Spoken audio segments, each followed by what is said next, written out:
Thank you for inviting me, first and foremost, to be a part of the Decoding Diplomacy Vodcast. I'm really happy to be here. Well, if I were to speak about the most significant aspects of the relationship, I would say that in the past 50 years, following the establishment of diplomatic relations in 1970, the relationship has evolved into one that has been built on mutual respect, trust, and understanding. And it's been underpinned by shared cultural values and strong people-to-people linkages.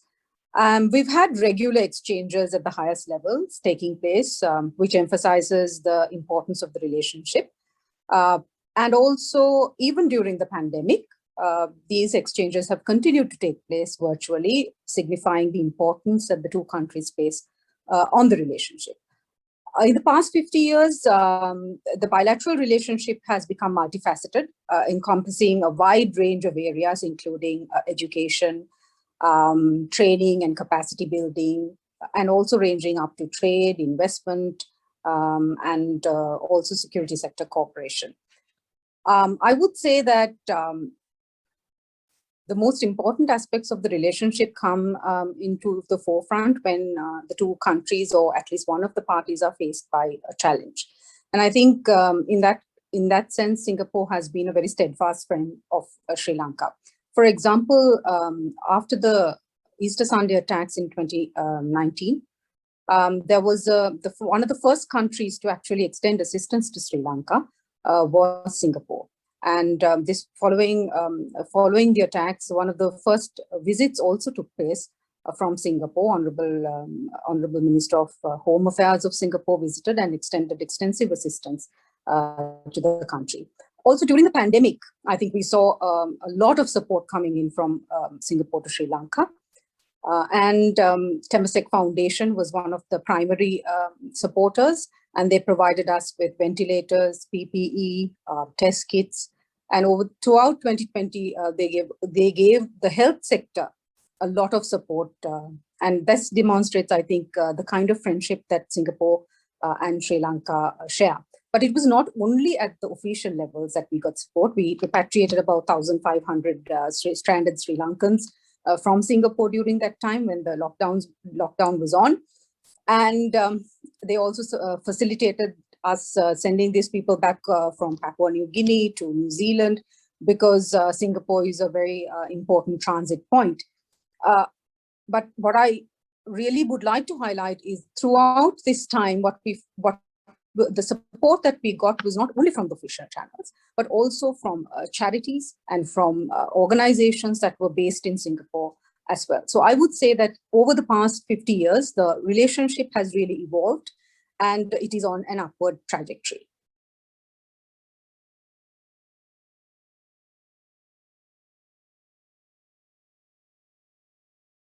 As I said, George, although the formal diplomatic relations is 50 years old, in fact, the relationship goes back much further. And not many know that we are really connected historically. It's said that Sri Lanka, at least then known as Ceylon, was responsible for inspiring much of Singapore's progress in the beginning. Sri Lankans came to Singapore in the early 1900s and were instrumental in supporting Singapore's nation-building process. They assisted particularly in the developments in the field of civil service, law, medicine, education, engineering, housing, and sport. In fact, the Jaffna Tamils in the Straits settlements, civil service, are credited with laying the foundation for Singapore's administrative and government services. Research suggests that the first group of Ceylonese came to Singapore after the Straits settlements became a crown colony in 1867. They arrived in large numbers from 1880s to the 1890s, and this influx was due to the demand for trained men to fill the lower ranks of the Straits settlements government service. So many Ceylonese, in fact, arrived in Singapore and settled in Singapore. In fact, there's a road also named the Ceylon Road. And many of them took up work in the administrative sectors, and also through that brought along with them their culture to Singapore as well. For example, the Sri Sempagavinayaga Hindu Kovil was established by the Ceylonese Tamils in Singapore. In fact, a lesser known fact is that the Ceylonese Christian clergy played a founding role in the establishment of the Methodist churches and also the mission schools in Singapore, like Methodist Girls' School. And one of the most prominent Sri Lankan Buddhist temples of the Theravada tradition, the Sri Lanka Ramya, is operated by the Singapore Sinhala Buddhist Association, which was established in 1920. So many of these linkages actually go back to before the establishment of Singapore as the Republic of Singapore itself. And so these are close societal and community linkages that exist. Singapore also has had several distinguished leaders in education, in medicine and politics who were or who are of Sri Lankan origin. Among most notable is Singapore's first foreign minister, His Excellency S. Rajaratnam. In addition, the former Deputy Prime Minister and the current Senior Minister of Singapore, the Honorable Tharman Shanmugaratnam, top-ranking civil servant and diplomat J.Y. Pillai, Raffles Institution's former headmaster, Mr. Eugene Vijayasinghe, and medical pioneer and leader in the field of obstetrics and gynecology, Dr. Shan S. Ratnam, to name but a few. Even today, Sri Lankans and also Singaporeans of Sri Lankan origin continue to contribute richly to the multicultural fabric of Singapore. To be honest, the contributions are wide-ranging and too many to highlight. But I'll just end with something that the former Foreign Minister of Singapore, His Excellency Giorgio, said during a visit to Sri Lanka in October 2009. He remarked, and I quote, "The links between Sri Lanka and Singapore are profound links, going back to the days of the British. There is very able and successful Sri Lankan community in Singapore. In fact, all 4 of my children were delivered by Sri Lankan doctors, and right up to the 1950s, Sri Lanka was a model for Singapore," unquote.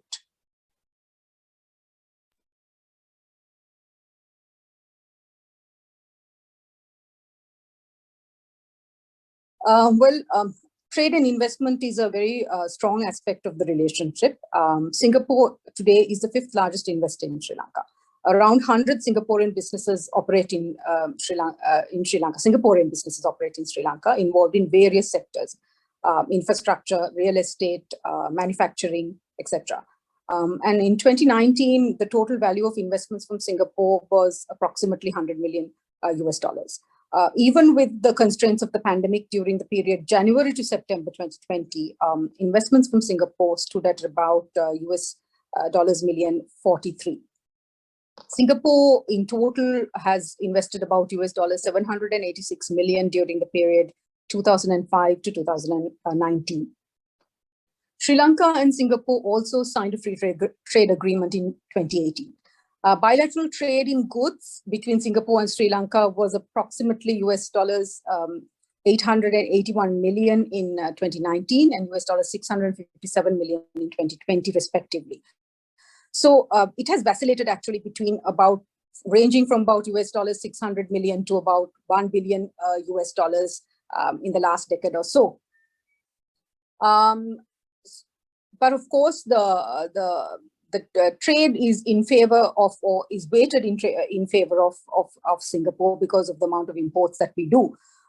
So our purpose here has been to try and expand the export base and try to see how much of penetration Sri Lankan exports can make into Singapore in the future. And in that sense, I think there has been some considerable progress. We've had some interest in the PPE manufacturing and also face masks from Singapore. In fact, there was one big order that was done during the pandemic itself, which I think the value of the total order was about US dollars 130 million. MAS, one of our biggest conglomerates, produced Living Guard face masks to be used in Singapore. This was patented Swiss technology face masks. Can be utilized by washing and many times. So this was the first occasion that Singapore had at the Singapore Temasek Foundation International was the actually procurer of the face masks. So they produced 10 million face masks for Temasek, and 1 million was donated back to Sri Lanka to be used by healthcare workers and also frontline healthcare workers and also workers in the administrative sector and also law enforcement.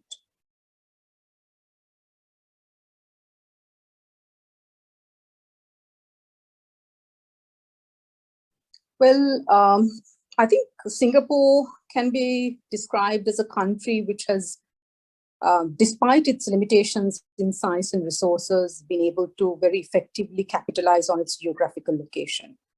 And it's in the heart of Asia, and it has enabled businesses across the region to rapidly expand markets and use Singapore as a launching pad for the rest of Asia. And I think they are known for providing unparalleled connectivity to passengers and cargo, and particularly efficiently providing such connectivity and access to Asian economies. It's one of the top transport hubs for sea and air cargo. And Singapore's container ports are some of the busiest in the world. So I think there are some advantages that it has. Singapore has strong business, cultural, and linguistic links to many of the Asian markets, and this enables ease of business. And also their ability to deliver on what they have, what they undertake. And they are very well known to be very efficient. I think in that sense, Singapore has done extremely well as a maritime hub. And there are a lot of lessons that Sri Lanka can also learn from the experiences of Singapore. That's not to say that Sri Lanka hasn't done well. Sri Lanka also, I mean, Colombo Port is one of the busiest ports in the South Asian region and has done very well. And Hambantota is also a good addition to our ports.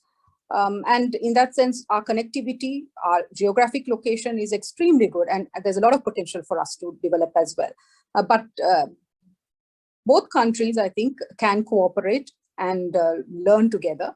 And in that sense, particularly on developments, I would think that investments and development in the port sector is an area in which two countries can cooperate in the future.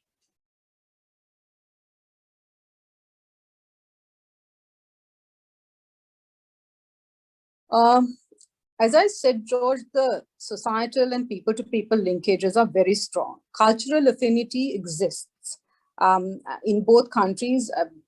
I think the main religions are almost similar, and the cultural events that we follow are the same. So I think the cultural affinity between the two countries already exists. So what the High Commission has been trying to do for the past couple of years has been to organize performances and food festivals to try to bring a little bit of Sri Lankan cuisine and Sri Lankan dance traditions to Singapore. Unfortunately, COVID sort of came in the way of the physical representations being made, but nevertheless, this year we had a virtual Independence Day celebration, and during that celebration, we did have a little bit of Sri Lankan culture, which was particularly curated for the event. So we hope to do a little bit more in the future as well. And we are hoping to jointly launch a commemorative stamp this year to celebrate the 50th anniversary, which fell in 2020. And also we hope to have a 50th anniversary volume encapsulating the different aspects of the relationship.